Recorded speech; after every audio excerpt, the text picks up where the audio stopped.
Have you ever noticed that some classrooms, every classroom, can feel very different from each other? In some classrooms, students settle down quickly, work with one another easily, and seem comfortable participating. But in other classrooms, even simple tasks can become difficult. Students resist working together, transitions take longer, and small frustrations seem to grow into larger behavior challenges. So over time, I began noticing that the difference often had less to do with strict rules being imposed and enforced, and it was about something much deeper. It had to do with whether students felt that they belonged in the classroom. So in this video, I want to walk through an idea that can kind of make classroom behavior much easier to manage.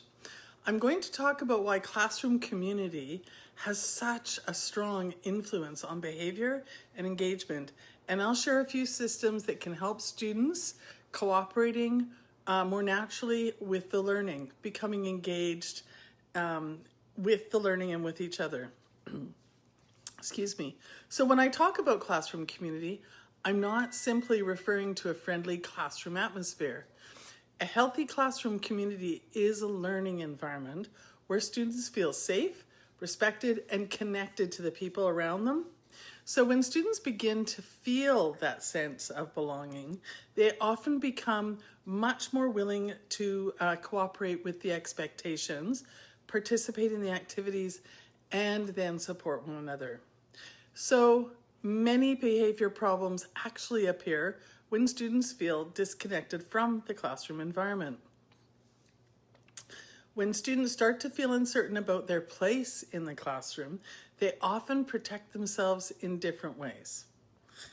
Some withdraw, some test limits, some resist working with their peers, but when students begin to feel safe and connected, something interesting really starts to happen. Their energy shifts and they stop protecting themselves to participating with their classmates. So the first place classroom community begins is with us, the teacher. Our students need to feel seen and valued as individuals. Simple daily habits can build this foundation. Greeting students at the door, learning about their interests, listening carefully when they share something important. And I know many of us are already working at building the relationships, but it does need to be said. So these moments may seem small, but they communicate something powerful to students. They communicate that the classroom is a place where they matter. Another important classroom system is developing expectations together and then referring back to them regularly. When expectations are imposed on students, they sometimes feel like rules created outside of the group.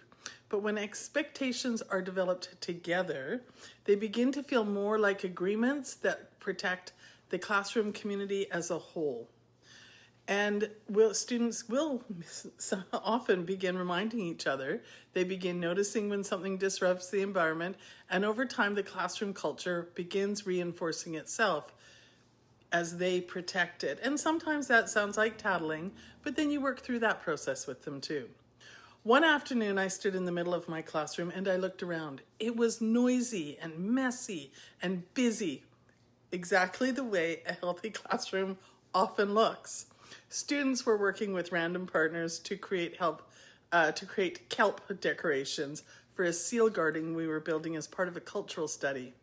Everyone had been given instruction and assigned a random partner.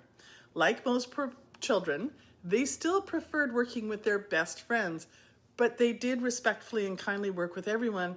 Now, this project took place in March, so we had been working on this all year, this independence.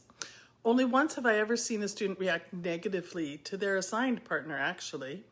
He was new to our class, and the first time we did random partners, he paused, looked around the room, and quietly realized something. No one else was complaining. No one was refusing their partner. No one was resisting the activity. Without saying a word, he seemed to understand that this was simply how our classroom worked. What made that moment especially meaningful was what the child had experienced bullying at his previous school. When he realized he was safe in our classroom, he began to flourish. He learned what a healthy community looked like, and over time, he became a supportive partner for other students as well. And we won't start talking about how his academics shifted. What we're really looking at here is how belonging influences behavior. When our students feel that they are part of the classroom, cooperation often begins to feel natural rather than forced. Another way classroom community grows is through everyday collaboration. Students build relationships through interaction with each other. It doesn't have to be special time you set aside. Just make it part of the lesson. So in my classroom, students had opportunities every day to work together through partner activities, games, group discussions, and shared classroom responsibilities, in other words, chores. Even simple classroom tasks encourage cooperation in my classroom. A broom and dustpan require teamwork, or you get frustrated. Stacking chairs requires collaboration as the legs get stuck and intertangled.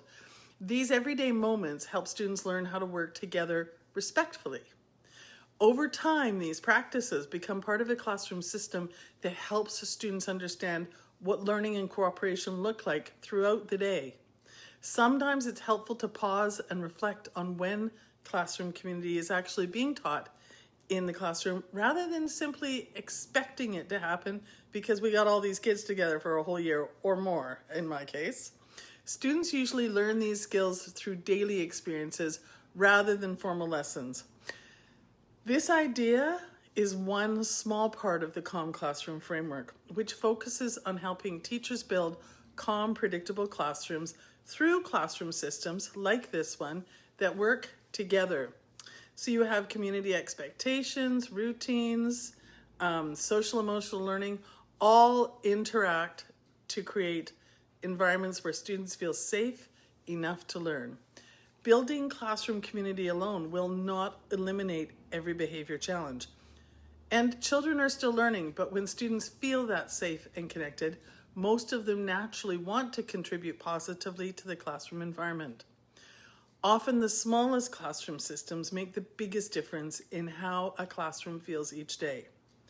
So, if you'd like to explore these ideas a little further, I've written more about classroom community on my blog, and I will link that in the description and in the first pinned comment. I've also created a short Calm Classroom Foundations guide that introduces some of the core ideas behind the Calm Classroom framework. If you'd like to take a look at that, the link is also in the description and the pinned first comment.